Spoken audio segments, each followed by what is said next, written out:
जातार परदेस बलमुआ हमके घर में छोड़ के।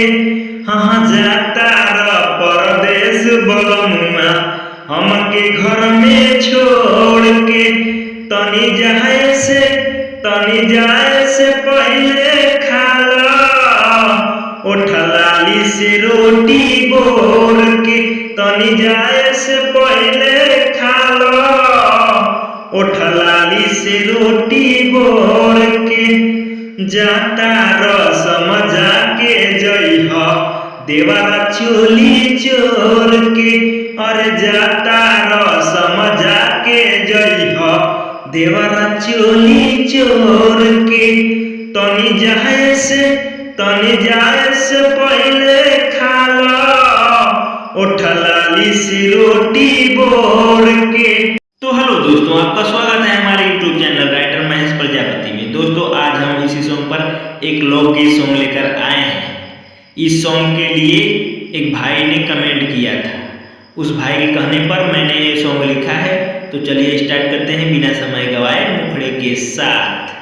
चढ़ल जवानी छोड़ के गइला बाटे न हमारा बस में।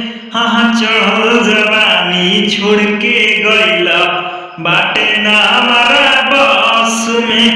तो उठे लहरिया राजा हमारा नासे नास में।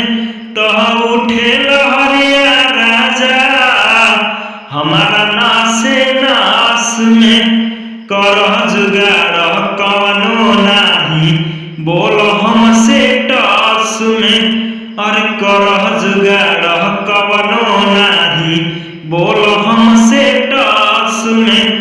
तो उठे लहरिया राजा हमारा नासे नास में। तो उठे लहरिया राजा हमारा नासे नास में। अंतरा फर्स्ट। छोड़ी जवानी राजा रुपया कमाला पोरे पोरे देह टूटे दर्द न साला। और छोड़ी जवानी राजा रुपया कमाला पोरे पोरे देह टूटे दर्द न सहाला। छुट्टी लेके आजा बलम घर में अकेले घुटे लादम।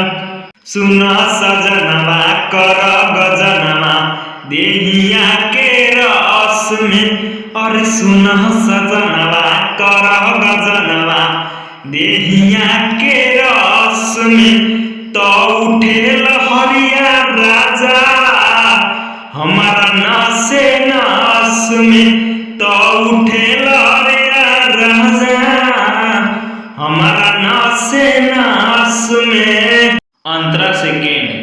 बाड़ा तू बेदर्दी दर्द ना बुझेला छोड़ी के तू हमके बहरा रहेला।